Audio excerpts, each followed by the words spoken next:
ಮೇಘಾಲಯದ ಪಶ್ಚಿಮ ಗಾರೋ ಹಿಲ್ಸ್ನಲ್ಲಿ ಅಂಟಿಸಲಾಗಿರುವ ಐಸಿಸ್ ಉಗ್ರ ಸಂಘಟನೆಯ ಪೋಸ್ಟರ್ಗಳು ಸ್ಥಳೀಯರಲ್ಲಿ ಆತಂಕವನ್ನ ಉಂಟುಮಾಡಿವೆ.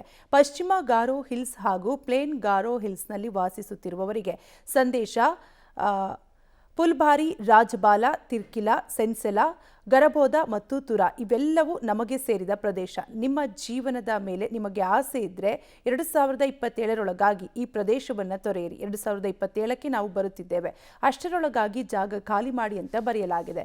ಸದ್ಯ ಪೊಲೀಸರು ಈ ಪೋಸ್ಟರ್ಗಳನ್ನು ಅಂಟಿಸಿದವರ ಜಾಡು ಹಿಡಿದು ಹೊರಟಿದ್ದಾರೆ. ಸದ್ಯ ಈ ಪೋಸ್ಟರ್ಗಳು 90ರ ದಶಕದ ಕಾಶ್ಮೀರ ಪಂಡಿತರ ಸ್ಥಿತಿಯನ್ನು ನೆನಪಿಸಿದಂತಾಗಿದೆ. ಸದ್ಯ ಪೋಸ್ಟರ್ಗಳನ್ನು ನೋಡಿರುವ ಸ್ಥಳೀಯರು ಆತಂಕವನ್ನು ವ್ಯಕ್ತಪಡಿಸಿದ್ದಾರೆ.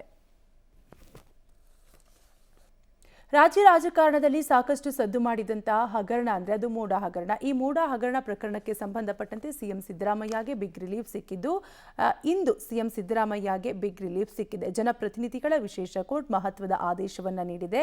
ಪ್ರಕರಣ ಸಂಬಂಧ ಲೋಕಾಯುಕ್ತ ಸಲ್ಲಿಸಿದ ಬಿ ರಿಪೋರ್ಟ್ ವರದಿಯನ್ನು ಕೋರ್ಟ್ ಅಂಗೀಕರಿಸಿದೆ. ಇದರಿಂದ ಸಿಎಂ ಸಿದ್ದರಾಮಯ್ಯ ಹಾಗೂ ಅವರ ಪತ್ನಿ ಪಾರ್ವತಿ ಅವರಿಗೆ ಬಿಗ್ ರಿಲೀಫ್ ಸಿಕ್ಕಿದೆ. ಇನ್ನು ಪ್ರಕರಣ ಸಂಬಂಧ ಸಿಎಂ ಪತ್ನಿ ಹಾಗೂ ಮಲ್ಲಿಕಾರ್ಜುನ ಸ್ವಾಮಿ, ದೇವರಾಜು ಹೊರತುಪಡಿಸಿ ಇನ್ನುಳಿದ ಆರೋಪಿಗಳ ವಿರುದ್ಧ ತನಿಖೆ ಮುಂದುವರಿಸುವಂತೆ ಕೋರ್ಟ್ ಸೂಚನೆ ನೀಡಿದೆ.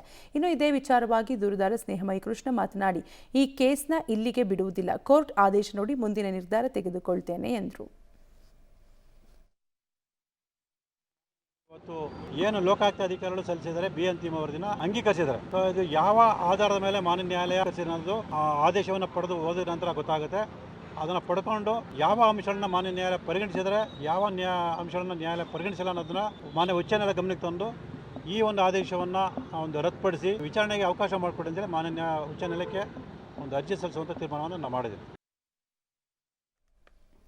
ಕೆಎಸ್ಸಿಎ ಕಳೆದ ವಾರವಷ್ಟೇ ಬೆಂಗಳೂರಿನಲ್ಲಿ ಆಡುವ ನಿರ್ಧಾರ ಆರ್ಸಿಬಿಗೆ ಬಿಟ್ಟಿದ್ದು, ಆರ್ಸಿಬಿ ಮ್ಯಾನೇಜ್ಮೆಂಟ್ ನಿರ್ಧಾರ ಮಾಡಲಿದೆ, ನಮ್ಮದೇನೂ ಇಲ್ಲ ಅನ್ನೋ ಮಾತನ್ನ ಹೇಳಿ ಆರ್ಸಿಬಿ ಕಡೆ ಬೊಟ್ಟು ಮಾಡಿತ್ತು. ಆದರೆ ಆರ್ಸಿಬಿ ಇಲ್ಲಿ ತನಕ ತನ್ನ ನಿರ್ಧಾರದ ಬಗ್ಗೆ ಯಾವುದೇ ವಿಚಾರವನ್ನು ಅಧಿಕೃತಗೊಳಿಸಿರಲಿಲ್ಲ. ಈ ನಡುವೆ ಬಿಸಿಸಿಐ ತವರು ಮೈದಾನ ಘೋಷಣೆ ಡೆಡ್ಲೈನ್ ಕೂಡ ಮುಗಿದಿದೆ. ಸದ್ಯ ಆರ್ಸಿಬಿ ತವರು ಮೈದಾನ ಅಧಿಕೃತ ಮಾಡಲೇಬೇಕಿದೆ. ಈ ಇಕ್ಕಟ್ಟಿನ ನಡುವೆ ಬಿಸಿಸಿಐ ಬಳಿ ಡೆಡ್ಲೈನ್ ವಿಸ್ತರಣೆಗೆ ಮನವಿ ಮಾಡಿರುವ ಆರ್ಸಿಬಿ ಬೆಂಗಳೂರಿನಲ್ಲಿ ಪಂದ್ಯ ಆಯೋಜನೆ ಸಂಬಂಧ ಸರ್ಕಾರದ ಜೊತೆಗೆ ಮಾತುಕತೆಗೆ ಮುಂದಾಗಿದೆ. ನೇರವಾಗಿ ಸರ್ಕಾರದ ಜೊತೆಗೆ ಚರ್ಚೆ ತಯಾರಿ ನಡೆಸಿರುವ ಆರ್ಸಿಬಿ ಈ ಸಂಬಂಧ ಇಂದು ಅಥವಾ ನಾಳೆ ಒಳಗಾಗಿ ಚರ್ಚೆ ಮಾಡಿ ಹಿಂದಿನ ದುರಂತ ಘಟನೆ ಬಳಿಕ ಆಗಿರುವ ವಿಚಾರಗಳ ಆಗೋ ಹೋಗು ಬಗ್ಗೆ ಚರ್ಚಿಸಿ ಬೆಂಗಳೂರಿನಲ್ಲಿ ಪಂದ್ಯ ಆಡಬೇಕೋ ಬೇಡವೋ ಅನ್ನೋ ಅಧಿಕೃತ ನಿರ್ಧಾರ ಪ್ರಕಟ ಮಾಡುವ ಸಾಧ್ಯತೆ ಇದೆ.